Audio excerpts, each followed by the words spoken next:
Bien, M. Bouchard, merci beaucoup d'être ici aujourd'hui. Vraiment, j'ai trouvé ça très, très, très intéressant et instructif de vous écouter parler tous les trois ce matin à l'avant. Donc, vous parliez d'il y a 20 ans. Vous êtes l'auteur de Québec fou de ses enfants. Est-ce que vous pourriez m'expliquer le contexte rapidement à l'époque qu'on vous a mandaté? Bien, c'est un contexte de crise.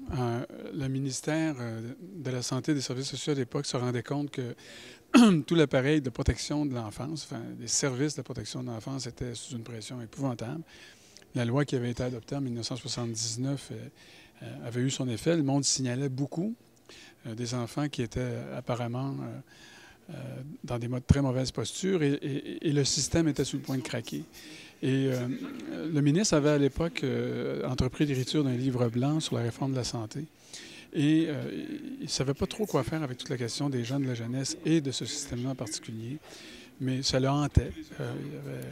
Il y avait des témoignages très accablants sur son système qui ne pouvait pas répondre à la demande.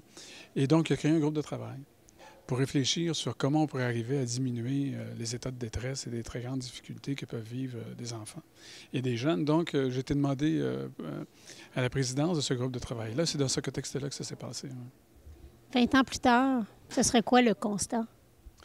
Bien, on va faire le bilan de ça durant la journée, mais d'abord, on ne peut pas attribuer tous les changements qui sont arrivés depuis 20 ans au rapport, bien entendu, mais si on jette un regard sur les 20 dernières années, on peut dire que la situation des enfants s'est améliorée et de beaucoup par rapport à un des très grands déterminants qui ont un impact absolument très lourd sur le devenir et le bien-être, le développement des enfants, c'est-à-dire toute la question de la pauvreté. La création d'un réseau de services de garde éducatifs a permis à des milliers de familles d'améliorer leurs revenus, ou bien par un nouveau revenu qui n'existait pas avant, des femmes qui étaient sans emploi, monoparentales, qui retournent sur le marché du travail. C'était fulgurant. Hein? Et de la même façon, dans les familles monoparentales, de très jeunes enfants. Et là, le Québec est unique comme juridiction en Amérique du Nord. Durant ces 20 dernières années, nous avons diminué au Québec la pauvreté chez les familles monoparentales de 43 %, chez les familles biparentales de 52 %.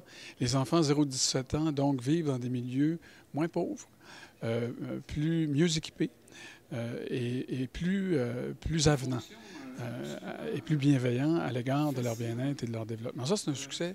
Enfin, c'est un acquis extraordinaire qui est toujours fragile parce que les récessions nous guettent, les tentations de couper dans les services de l'État, c'est à la mode, etc. Donc, c'est fragile, mais c'est là. Et c'est indubitable. Vous regardez les courbes, les données, c'est absolument très clair. Et nous avons aussi adopté au Québec depuis tout ce temps des programmes et des lois assez extraordinaires. Le programme d'assurance parentale qui allonge à 52 semaines les congés parentaux, c'est unique au Québec. La loi sur l'équité salariale, la prestation automatique des pensions alimentaires. Alors, tu sais, il y a des trucs qu'on s'est donnés comme moyens, là, d'arriver à mieux soutenir nos enfants qui sont je dirais, assez marquants et dont on devrait être fiers, très fiers. On parle de plus en plus de l'importance du leadership externe. J'aimerais avoir votre opinion sur le rôle et l'impact que peut avoir la Fondation Chagnon dans tous les programmes qui existent au Québec et ce qui se fait vraiment dans les communautés.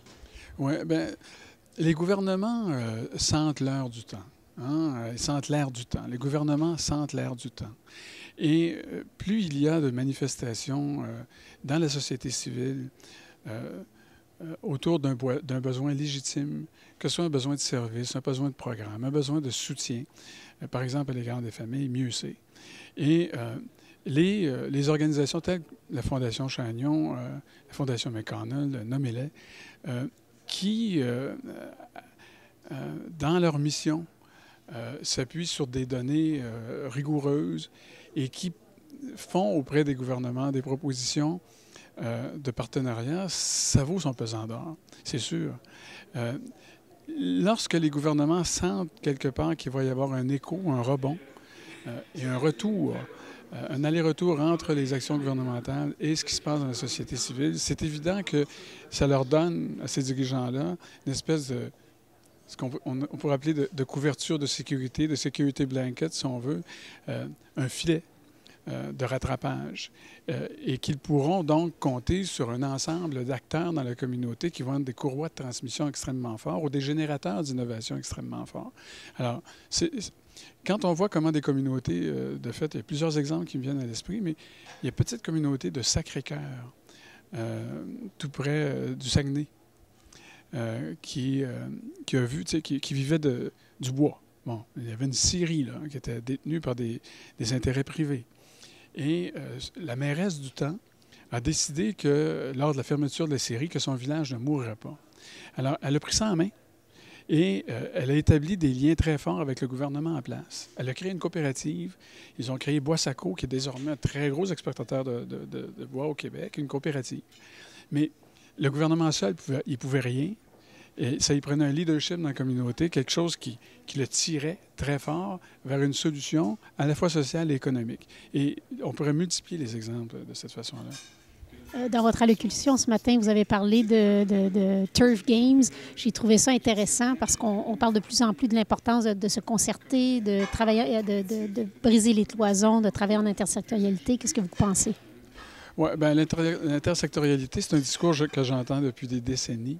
C'est sans doute un des principes les plus, et une des méthodes de travail les plus difficiles à établir et sans doute la plus fructueuse en même temps.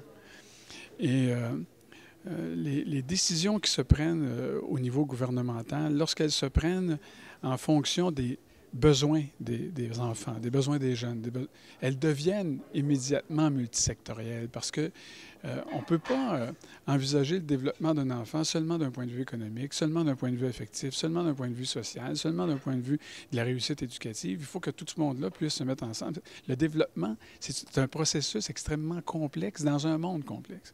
Alors, c'est un chemin qu'on ne peut se permettre d'ignorer, mais qui est très difficile à implanter parce qu'on a le réflexe très protecteur de son propre organisme, de sa propre organisation, de sa propre institution.